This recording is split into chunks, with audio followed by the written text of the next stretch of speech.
right, Coach. Just give me your overall thoughts about heading into Conference USA. Yeah, we've got the 2013 Conference USA Championships this weekend. We're excited.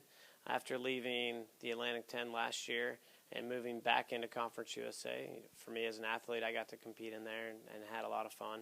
So for us, we've been working all season for this. This is what it is. You know, we put in a lot of miles over the summer, a lot of workouts. We've already had bulk of our meets happen, and so this is kind of the fun part, so to speak. You know, you're getting out there, you're seeing all your hard work pay off, and get out there and see how we compete against all these other schools that we've been talking about all year long. We've seen a couple at the pre-nationals and at Paul Short, but now we bring everybody together, and it's one day, one opportunity, and for our kids, you know, I'm excited to see them get in there and get scrappy.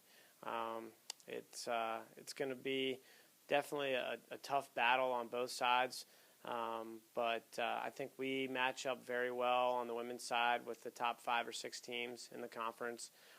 In the guys' side, Tulsa is a clear favorite. They're a top 10 nationally ranked team, so they're probably a little bit out there ahead of everybody else.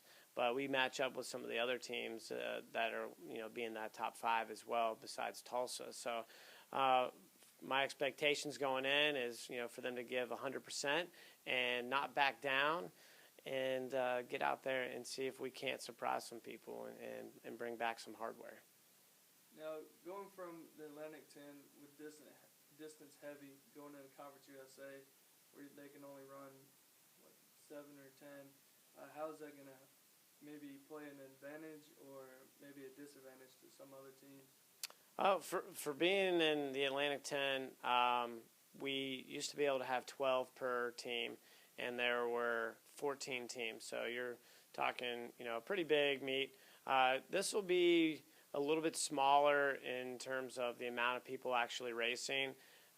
So we're able to run 9 at Conference USA, which is still a good amount, but the amount of teams are just a little bit less on the men's side with 13, and then on the women's side we have about 15 teams.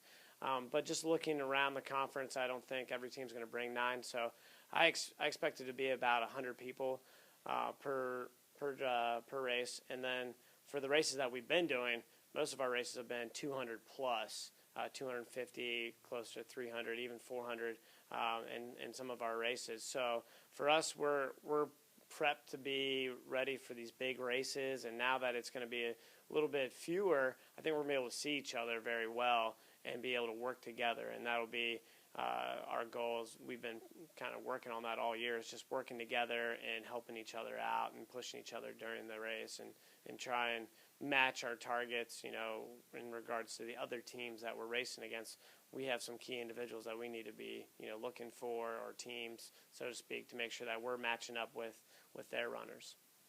How does this course compare to the ones that we've ran this year? Well, I haven't been on it myself yet. Looking at it, the course map, I think it's one of the nicer courses that we're going to have seen.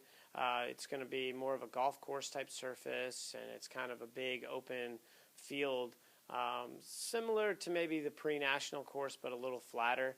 So we've been working on hills a lot this year, so hopefully it feels all downhill to us if it's flat, and we can use that to our advantage. You know, I think the big thing is we should have really good weather while we're down there, and for us, we really haven't had great weather all year for our races. Paul Short was super hot. Pre-nationals was pretty cold and windy, so this looks pretty nice for this Saturday, and I think that's probably what we're most excited about, is just having some nice conditions. All right, thanks, Coach. Thank you.